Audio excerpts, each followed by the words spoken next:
Para sa mga balitang napapanahon, narito ang bagong San Pablo News Updates. Isang testimonial dinner para sa mga atleta mula sa dalubasan ng lungsod ng San Pablo ang isinagawa sa LGU Hotel na dinuluhan ng mga kabataang estudyanteng atleta na naging kinatawan ng lungsod at nagkamit ng iba't ibang parangal sa mga pampalakasan at sports. Dinaluhan din ni Mayor Najee Kapangada Jr.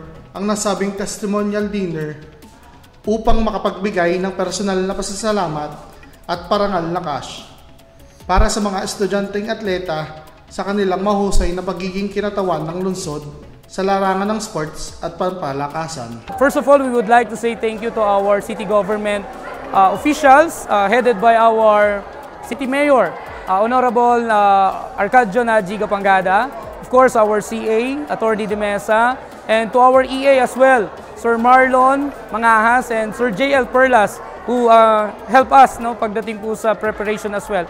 And to my coaches sa larangan po ng sports, nagpapasalamat ako sa suportang ibinigay nila sa akin.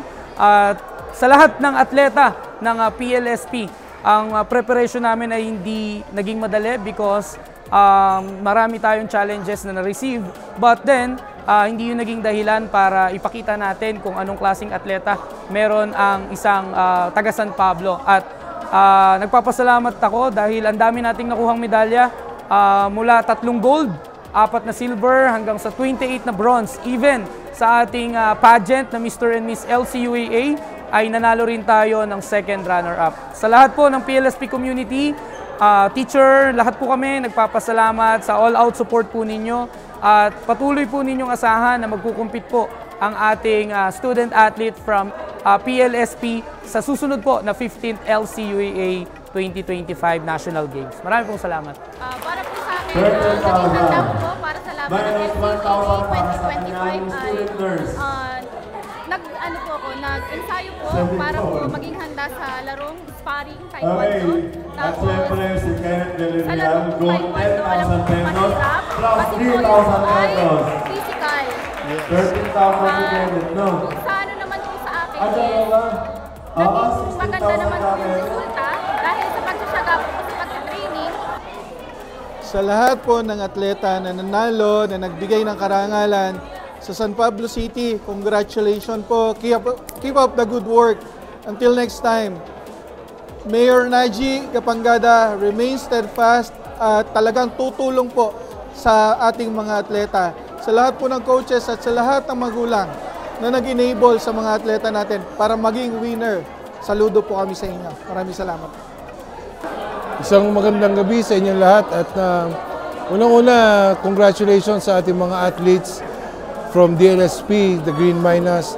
And papasalamat po kami unang-una sa ating buting mayor, sa ating suporta na binigay po niya sa mga atleta.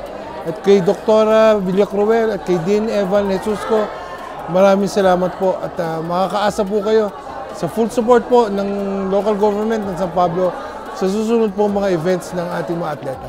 Kung tayo po natin ang mga industrial park na magbibigay sa inyo ng hanap buhay, para pagka-graduate po naman ninyo, may trabaho naman kayo agad. Ano po?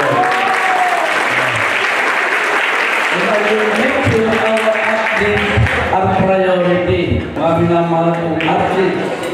Ano po, nandito na po mga envelope, naka-ready na po, at didistribute po marahil ni Sir Evans at ni Mrs. Dr. Villacruel. Dito na po yung iwanan ko sa inyo. I've been all day po na nasa labas na. But I'm very happy that I stayed and joined you here. Pagkat grabe po ang nag-umapaw na kaligayahan ko sa inyong naging success, sa inyong po tagumpay sa ating labanan.